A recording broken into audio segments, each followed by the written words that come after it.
I, 50F, never thought I would be writing a post like this about my own son Oliver, 25M. I guess I should start from the beginning. I met my ex-husband Mark when I was 20, and we got married a year later.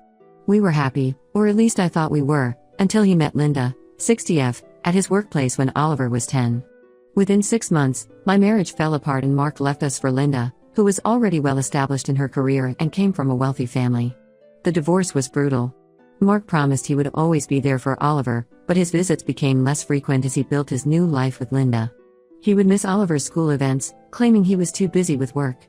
The truth was he was taking luxury vacations with Linda. We would find out through social media posts. The child support checks were always late, and when Oliver turned 18, they stopped completely.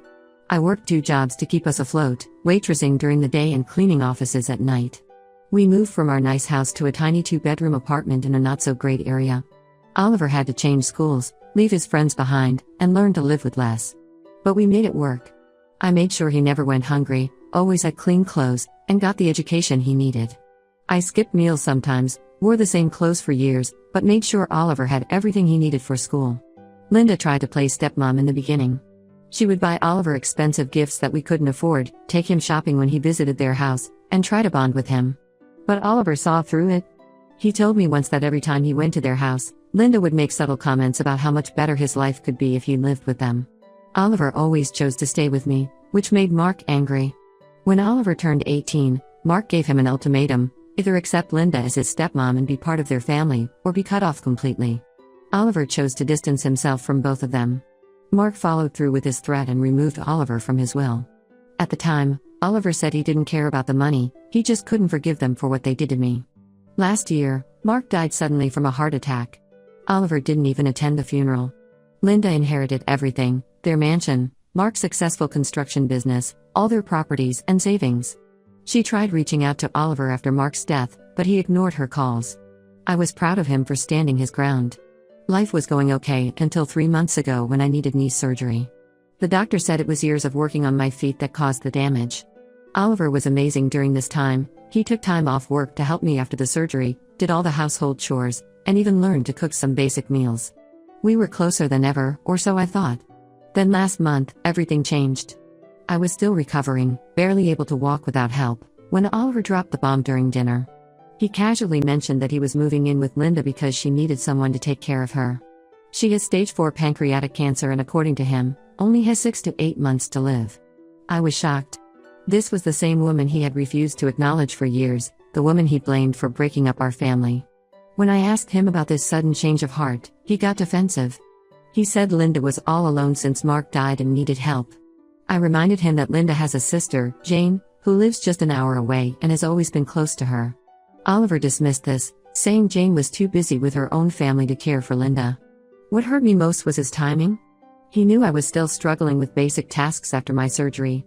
I couldn't even get to the bathroom without help some days.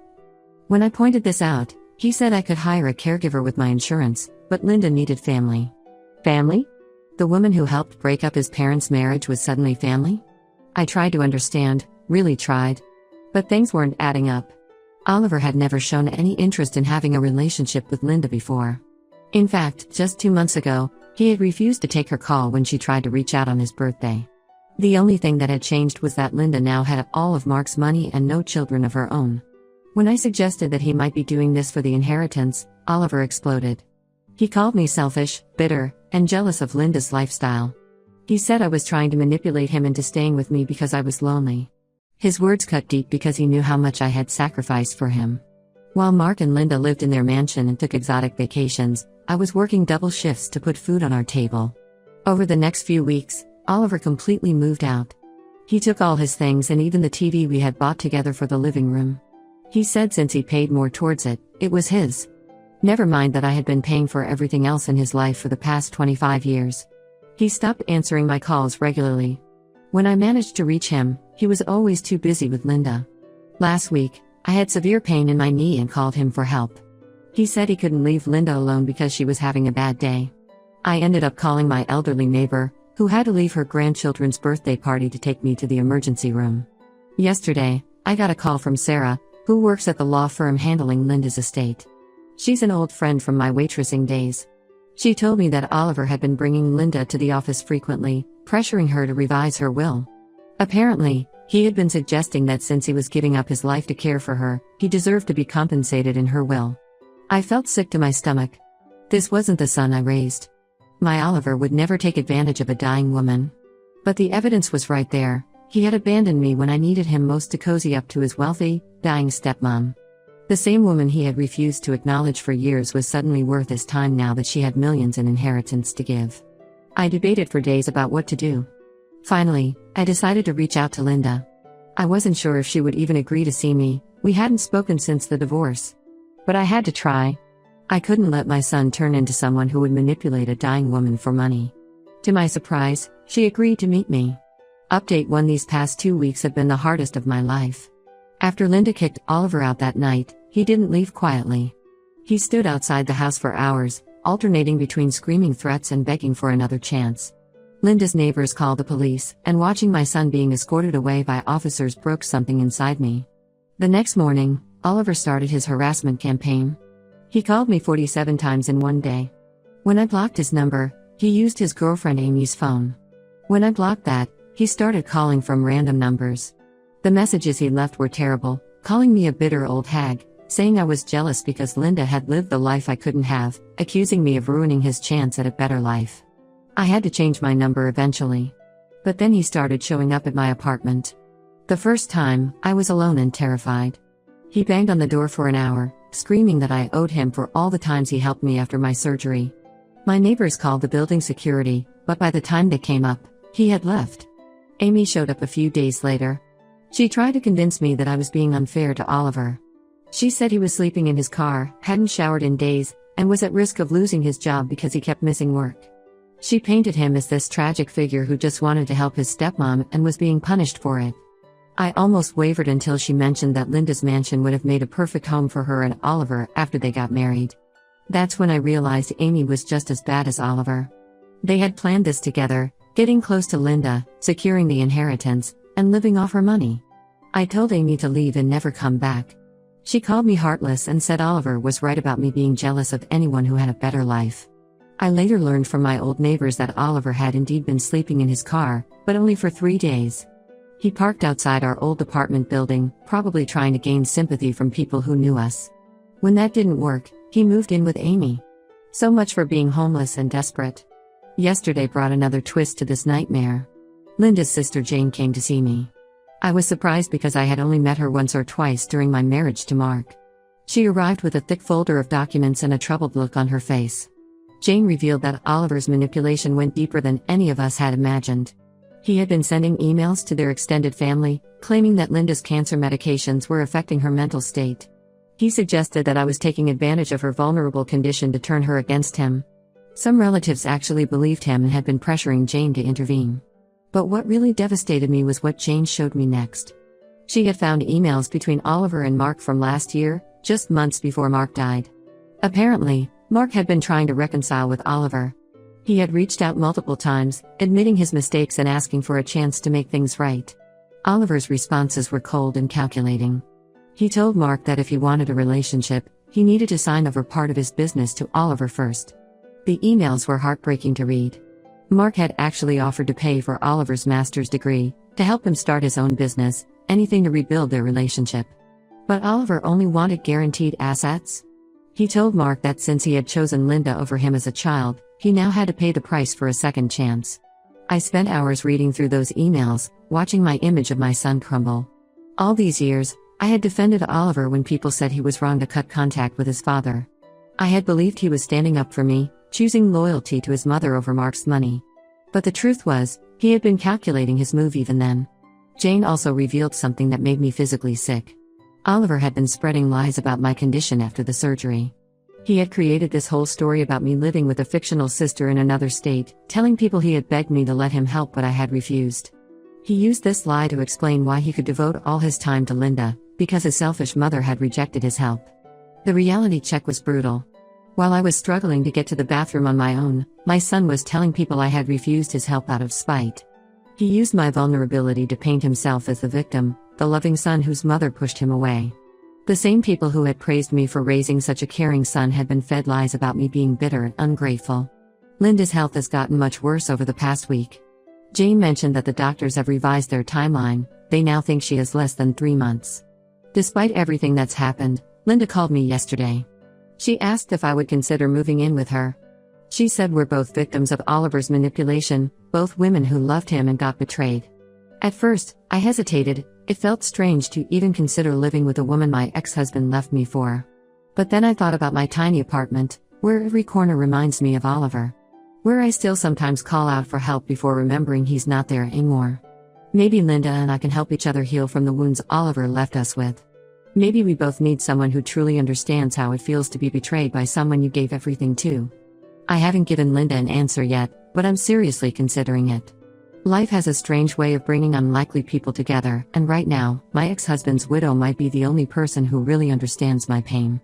Update 2: Linda passed away last week, much sooner than anyone expected. The last month of her life was nothing like I imagined it would be. After I moved in, we developed an unexpected bond. We spent hours talking about everything: our childhoods, our marriages, our regrets. She told me that her relationship with Mark hadn't been the fairy tale everyone thought it was. He had been controlling with money despite their wealth, always reminding her that it was his business that made them rich. The night before she died, Linda made a full confession. She told me that she had actually tried to end things with Mark when she found out he was married, but he had pursued her relentlessly. He told her I was a cold, uncaring wife who had trapped him with pregnancy. I was angry at first, but then realized Mark had manipulated both of us. Linda cried as she told me how guilty she felt watching me struggle as a single mother while she lived in luxury. Linda's last day was peaceful. We had watched movies together, and she had even managed to eat a little soup. She went to sleep that night asking me to stay in her room. She said she was feeling unusually tired. I sat in the armchair next to her bed, and somewhere during the night, she quietly slipped away. The hospice nurse said it was a blessing that she went so peacefully. I wasn't prepared for what happened next. The very afternoon after Linda died, while Jane and I were still making funeral arrangements, Oliver showed up with a lawyer. He hadn't even waited 24 hours before trying to stake his claim. The lawyer, a sleazy-looking man in an expensive suit, demanded immediate access to Linda's will and all her financial documents. He claimed they needed to ensure everything was in order before the funeral. Jane, thankfully, was prepared. Over the past month, she had documented everything. She had video recordings of Linda clearly stating why she was removing Oliver from her will. There were screenshots of all the manipulative texts Oliver had sent, emails where he pressured Linda about the inheritance, and even security camera footage from the days when he had shown up unannounced, demanding to speak to Linda's lawyer. But the most damning evidence came from Linda's old phone. Jane had found text messages that went back to even before Mark's death. Oliver and Amy had been planning this for over a year. They had actually celebrated when they found out about Linda's cancer diagnosis. There were messages where Oliver calculated how much money he could get, discussing with Amy how they would spend it. They had even planned which rooms in Linda's house they would renovate after she died. The messages revealed something even more disturbing. Oliver had known about Linda's cancer even before Mark's death. He had gotten the information from someone at the hospital where Linda was diagnosed. That's why he hadn't attended Mark's funeral. He was waiting to approach Linda when she was at her most vulnerable, after losing her husband. When Oliver's lawyer saw all the evidence, he actually excused himself and left. That's when Oliver showed his true colors. He started screaming about how we had turned a dying woman against him. He accused me of manipulating Linda just like he had manipulated her. According to him, I had moved in with Linda to secure my own inheritance. He said I was a gold digger who had probably celebrated when Mark died because it gave me a chance to get his money through Linda. The irony of his accusations wasn't lost on me. Everything he accused me of was exactly what he had done. He had celebrated Mark's death, manipulated Linda, and tried to secure an inheritance he didn't deserve. When security finally escorted him out, he was still screaming that I would regret this. Jane told me later that Oliver had already contacted several lawyers before this, but none would take his case after seeing the evidence. He had even tried to claim that Linda's cancer medications had made her mentally unstable when she changed her will, but her doctors had already certified that she was completely lucid until the end. Looking through those old messages was like reading a horror story where my son was the villain. There were texts where he joked about Linda's declining health, messages planning how to isolate her from her family, and detailed discussions about selling her house and artwork after her death. The son I raised, who once cried when we had to sell his old bicycle, had turned into someone who could gleefully plan to profit from a dying woman's death. Update 3. Life has taken such an unexpected turn in these past 3 months. Linda's final gift to me was her beach house, a small but beautiful property right on the coast. She added this to her will just 3 days before she died, saying she wanted to thank me for showing her kindness when everyone else was focused on her money. Jane told me that Linda had spent her last weekend alive making sure all the paperwork was properly done so Oliver couldn't contest it. Of course, Oliver still tried. He hired yet another lawyer, claiming that I had coerced a dying woman into giving me property. The case didn't even make it to court. Linda had recorded a video explaining her decision, and her doctor had signed off on her mental competency. Oliver's lawyer dropped the case after reviewing the evidence, making this his third failed attempt at contesting the will. I've moved into the beach house now. It's smaller than Linda's mansion but perfect for me. I turned the sunroom into a crafting space and started selling handmade jewelry online. It started as a way to keep my hands busy during lonely evenings, but it's actually turning into a decent business. Last month, I made enough to cover all my utilities and groceries. Oliver hasn't given up trying to contact me, though.